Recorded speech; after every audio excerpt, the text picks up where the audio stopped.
Total உடம்பை detox பண்ணுறதுக்கு, தோலை நல்லா பலன்னு வச்சுக்கிறதுக்கு, அயன், கால்சியம், மெக்னீஷியம் அப்புறம் விட்டமின்ஸ் எல்லாம் டைரெக்டாக கிடைக்கிறதுக்கு க்ரீன் ஸ்மூத்தி குடிக்கிறீங்களா? அதாவது அப்படியே கீரையை ஜூஸாக செஞ்சு குடிக்கிறீங்களா? இனிமே குடிக்காதீங்க. ஏன்னா இந்த க்ரீன் ஸ்மூத்தி நம்ம உடம்புக்கு உதவி செய்கிறத விட உபத்திரம் தான் அதிகமாக செய்யுது. எப்படின்னா, நம்பர் 1, ஹை ஆக்சாலிக் ஆசிட்.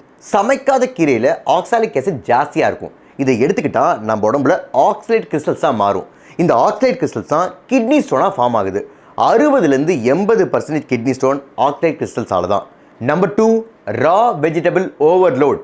சமைக்காத கீரையில் செல்லுலோஸ் அப்படிங்கிற நார்ச்சத்து அதிகமாக இருக்குது. இந்த நார்ச்சத்தை நம்மளால், அதாவது மனிதர்களால் செரிமானம் செய்ய முடியாது. ஏன்னா செரிமானம் செய்கிறதுக்கான என்சைம்ஸும் நம்மள்கிட்ட இல்லை, பாக்டீரியாவும் நம்மள்கிட்ட இல்லை. அதனால் இந்த அதிகமான நார்ச்சத்து வாயு தொல்லை மற்றும் செரிமான கோளாறை உண்டாக்கலாம். Number 3, pesticide problem. ரா கீரையில் ஆர்கனோபாஸ்பேட்ஸ் அப்படிங்கிற பெஸ்டிசைட் ஜாஸ்தியாக இருக்கும். இது நியூராலஜிக்கல் ப்ராப்ளம், ஹார்மோனல் இம்பேலன்ஸை உண்டாக்கும். Number 4, parasite problem.